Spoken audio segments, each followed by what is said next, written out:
Hai semua, Raka Jana di sini dan kita bertemu lagi nih di part selanjutnya dari reaction Eiger HNS Premiership di tahun 2023-2024. Nah, sekarang kita akan react di babak grup. Nah, ini super seru sekali karena udah mulai mengkerucut nih. Yang tadinya ada ratusan peserta di babak kualifikasi, sekarang kita bagi menjadi 2 grup. Masing-masing grup terisi dari 10 peserta, guys. Dan masing-masing grup juga dihuni finalis tahun lalu. Menarik kan? Tapi sebelum berbicara lebih jauh lagi, seperti biasa, bantu aku mengembangkan channel ini dengan cara di subscribe dan juga nyalakan loncengnya. Thank you. Oke, kita akan langsung aja nih react karya pertama di babak grup. Kita langsung nih kasih yang keren ya. Ini punyanya Dino Kece, si favorit banyak orang. Kalian bisa lihat tuh detailnya, sampai backgroundnya dibikin bener-bener detail sama dia. Just for information nih guys. Jadi di babak grup kita punya 3 challenge ya. Kita punya 3 challenge di mana challenge ini kita berikan kepada peserta 3 gambar dengan objek yang berbeda. Oke, ada objek burung, kemudian objek keris, satu lagi itu objek apa ya? Objek apa deh? Satu lagi deh. Wanita ya, oke. Satu lagi itu sosok seorang wanita. Nah, seperti biasa, peserta itu bisa mengembangkan dari objek ataupun template yang udah diberikan sama tim Eiger HNS Premiership tahun ini. Dan kalian lihat, detailnya ini luar biasa, ukirannya juga bagaimana dia mengkombinasikan dengan apa ya, dengan hutan, dengan bunga-bungaan, dengan berbagai macam yang berbau tropical. Itu sangat keren. Ya, sangat keren. Ini kandidat untuk bisa lolos di babak selanjutnya. Kita next, kita pindah ke karyanya Gede Santi. Nah, Gede Santi merupakan finalis tahun lalu. Dia itu dari Lombok dan apa ya? Seperti yang aku bilang tadi, dia di sini menggambar atau mengembangkan sosok dari wanita menjadi sosok legong, di mana belakangnya ada togong yang biasa kita lihat di depan pura ya. Dan ya, di sini secara layout sih menurutku ya, ini menurutku kalau secara layout di sini agak miss menurutku, karena dalam sebuah gambar itu penting banget untuk membuat point of interest itu sangat kuat gitu, point of view-nya itu kuat gitu, karena apa ya? Karena di sini kan kita terlihat nggak fokus untuk mau menikmati yang mana, karena semua objek yang dipasang sama Gede ini sangat kuat gitu. Dari segi legongnya juga ada tile, patung yang di belakang juga ada tile, belum lagi di bagian background itu ada unsur angin ya, yang mengadopsi gaya wayang kamasan. Nah, itu juga akan membuat kita nggak fokus. Mungkin untuk ke depan bisa difokusin untuk satu objek dan di belakang itu dibuat misalnya menggunakan teknik blur atau apa, sehingga kita masih bisa menikmati objek utama dari sebuah karya. Dan satu lagi, mungkin bisa diatur penempatan apa ya, logo dari sponsor itu harus bisa lebih ngeblend lagi dengan objek atau karya yang kita buat. Jadi challenge-nya adalah bagaimana kita memasukkan logo sponsor di karya kita itu biar lebih ngebrand gitu. Next, kita ke karyanya Solitaire. Jadi di sini dia memasukkan unsur atau mengembangkan unsur wanita, dan secara konsep di sini sebenarnya sangat keren ya menurutku. Ada 2 sosok wanita, mungkin itu adalah pelayannya karena terlihat memegang payung. Jadi sosok yang di tengah itu semacam tuan putrinya lah. Dan di sini juga dia sangat oke untuk menempatkan bagaimana dia memasang logo sponsor. Itu yang aku bilang tadi, sangat penting sekali untuk mengaplikasikan logo sponsor itu terlihat menyatu dengan karya kita. Dan kalau aku perhatikan karyanya Solitaire atau Fajar ini suka banget untuk menggunakan background yang seperti sinar matahari terbit gitu loh. Tapi kali ini lebih oke karena dia tidak menggunakan stroke yang tebal. Secara detail juga oke. Aku suka sih visualnya, dan sosok wanitanya sangat misterius. Jadi di babak grup ini 3 karya itu harus mengaplikasikan 3 logo sponsor yang berbeda-beda. Dan serunya dari HNS Premiership itu adalah sebenarnya kan kita mengadopsi sistem liga atau kompetisi sepak bola, di mana kita juga harus mengatur strategi juga gitu. Bayangkan kita harus menyelesaikan 3 karya dalam waktu 4 hari. Nah ini penting banget, apakah kita harus memilih quantity atau kita memilih quality. Kalau mementingkan quantity, karya kita itu bisa nggak maksimal. Tapi mementingkan quality itu juga bahaya, karena sistem penilaian di babak grup ini adalah akumulatif. Jadi kita menggabungkan 3 karya ini, kemudian kita jumlahkan menjadi skor akhirnya gitu. Jadi ya perlu dipikirlah strateginya seperti apa gitu ya. Terus next kita ke karyanya siapa ya sekarang ya?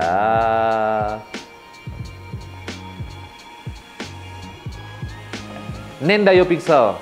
Ini juga gokil banget sih permainan pixelnya, kombinasi warnanya kalian lihat, warna biru dikombinasikan dengan warna panas, di sana ada warna gold, jadi benar-benar terlihat kontrasnya gitu. Dan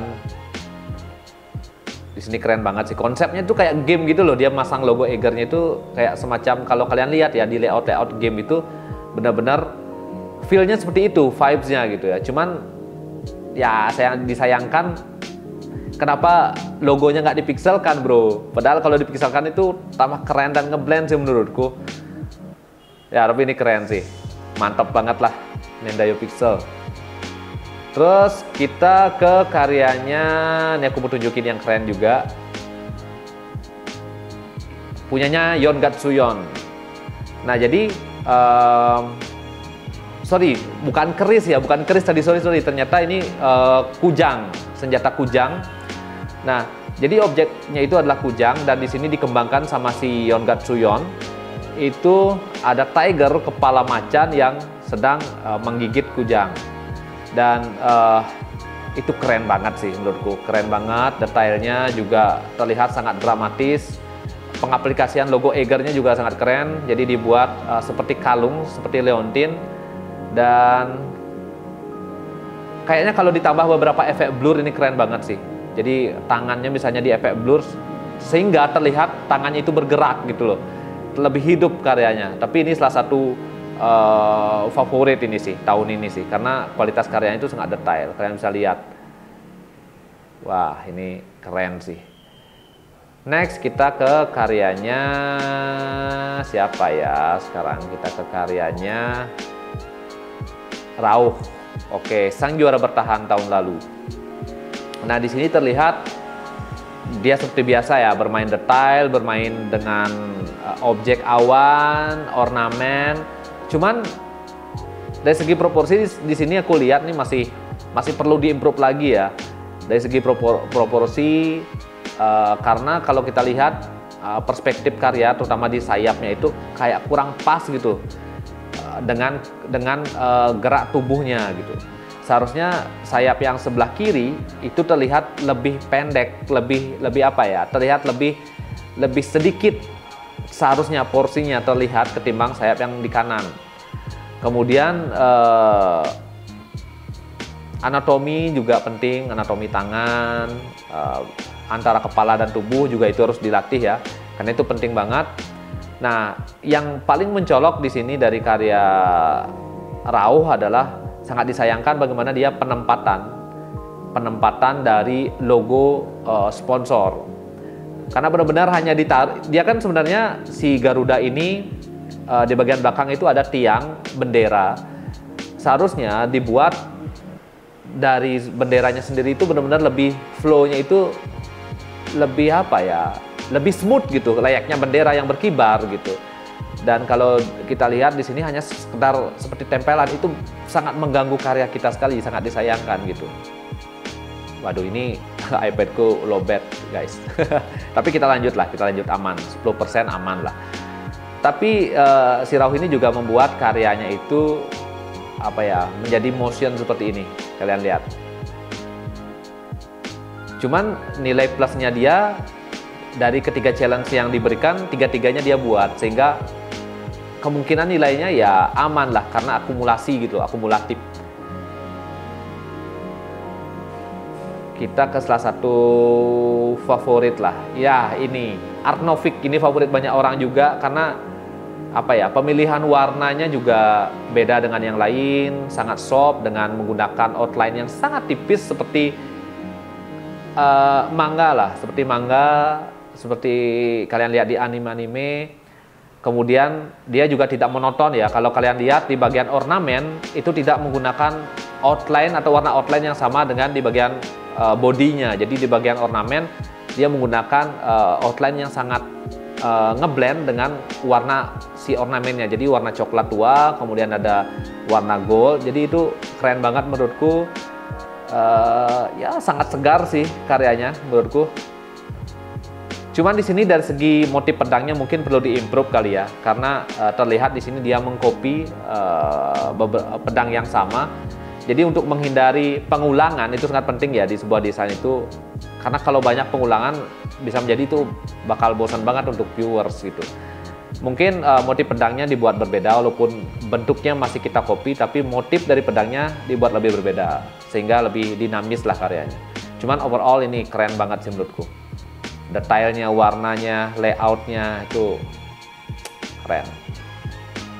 Next kita ke karyanya siapa lagi nih? Kita coba ke ini, ke punyanya